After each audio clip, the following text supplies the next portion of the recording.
사랑합니다.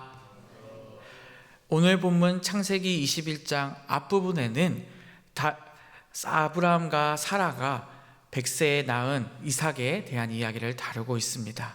하나님께서 약속하셨고 그 약속이 성취되는 놀라운 일이 이 가정에 함께 했습니다.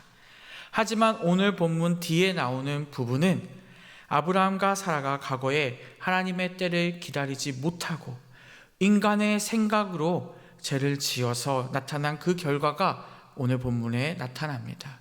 가정에 불화가 생기고 분열이 생기는 장면이 오늘 나타나는 것입니다. 아들 이삭이 자라면서 이스마엘 그 형이 보고 이 이삭을 희롱하기 시작했습니다. 이것을 보고 사라가 결국 하갈과 이스마엘을 내쫓는 장면이 오늘 본문에 등장하게 됩니다. 사라의 간절한 부탁으로 인해서 이 아브라함은 너무나도 힘들었을 것입니다.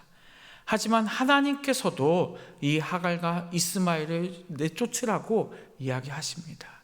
그래서 결국 이 아브라함은 그 말씀에 순종해서 이 하갈과 이스마엘을 내쫓게 됩니다. 이들은 결국 광야로 내쫓히게 되어집니다. 오늘 말씀을 보시면 하나님께서 이스마엘을 버리시는 것처럼 보일 수도 있지만 오늘 본문의 그 힘든 상황 속에서도 그 광야에서도 하나님께서는 하갈과 이스마엘을 돕고 보호하십니다. 우리의 인생 가운데서도 때로는 하나님의 뜻을 온전히 따르지 못해요. 스스로 우리가 만든 광야를 경험할 때가 있습니다. 하지만 그러한 때에도 하나님을 찾으시는 우리를 하나님은 버리지 않으십니다. 오히려 다시 살 길을 보여주시고 하나님께서 인도하심을 이끄실 줄을 믿으시기 바랍니다.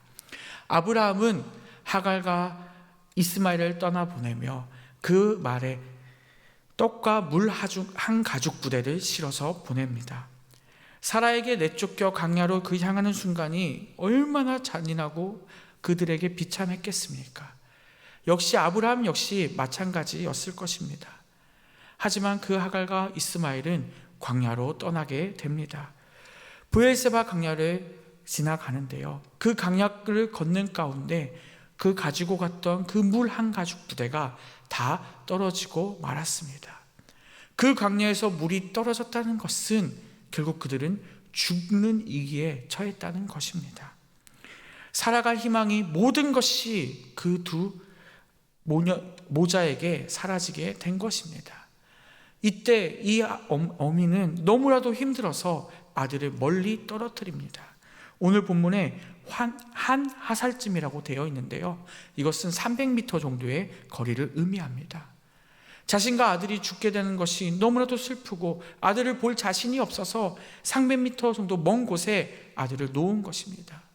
그리고 서로 바라보며 울기 시작합니다.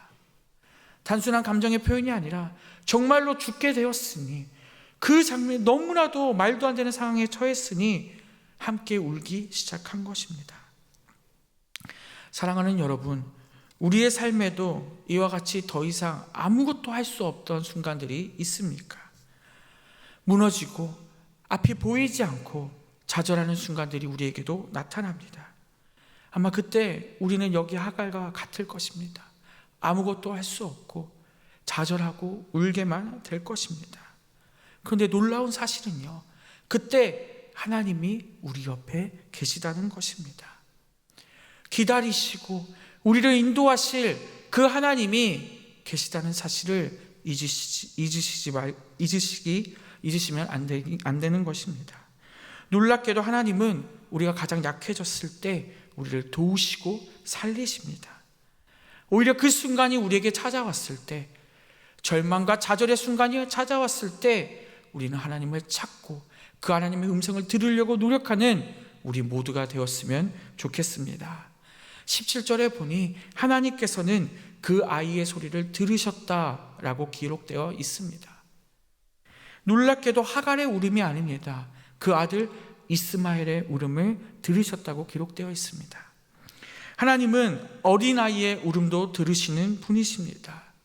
절망 가운데 우리의 울부짖음, 숨죽인 기도, 눈물이 섞인 부르짖음을 들으시는 분이심을 믿으시기 바랍니다. 이때 하나님께서는 하갈을 위로하십니다. 하나님의 사자를 보내십니다. 두려워하지 말라. 하나님은 저기 저 아이의 소리를 들으셨나니. 때로는 앞이 보이지 않고 절망 가운데 있을 때 하나님께서는 우리의 기도를 들으시지 않는 것처럼 보일 때도 있습니다. 아무 응답도 일어나지 않는 것처럼 보일 때도 있습니다. 우리는 오히려 그때 하나님을 바라보며 울부짖고 기도하는 우리가 되었으면 좋겠습니다. 그러한 때 하나님께서는 반드시 그 울부짖음을 들으시고 하나님은 인생의 한복판 그 광야에서도 우리를 인도하시고 보호하시는 분이심을 믿으시기 바랍니다. 19절에 보니 하나님이 하갈의 눈을 밝히셨으므로 샘을 보고라고 되어 있습니다. 여기서 너무나도 놀라운 표현이 나옵니다. 하나님이 새로 샘을 만들어서 그들에게 보여준 것이 아닙니다. 그 자리에 이미 샘이 있었습니다. 은혜가, 하나님의 그 말도 안 되는 은혜가 이미 그 자리에 있었다는 것입니다. 그곳에 있던 샘을 하갈이 보게 된 것입니다. 하갈의 눈이 열리니 앞으로 살아갈 힘을 얻기 시작한 것입니다. 광야에는 아무것도 보이지 않는 그곳에는 절망밖에 있지 않는 그 상황 속에서도 분명히 우리가 살아갈 은혜가 있음을 믿으시기 바랍니다. 하나님의 소자를 통해 믿음의 눈이 열리면 죽음의 땅에서도 샘을 발견하게 됩니다. 우리의 상황과 환경이 변하지 않을지라도 하나님이 우리의 시선을 바꿔주시면 우리는 그 속에서도 살아갈 수 있음을 믿으시기 바랍니다. 오늘 본문 뒤에 20절에 그것에 대한 결과가 나타납니다. 하나님이 그 아이와 함께 계심에 그가 장성하여. 하나님은 절망 가운데 그들을 인도하시고 보호하셨습니다. 그리고 하나님은 그들을 회복시키셨습니다. 그 광야에서 함께 동행하셨고 자라게 하셨고 그 이스마엘을 활을 쏘는 자로 길러내셨습니다. 하나님께서 그를 성장시키셨고 다시 인도하셨다는 것입니다.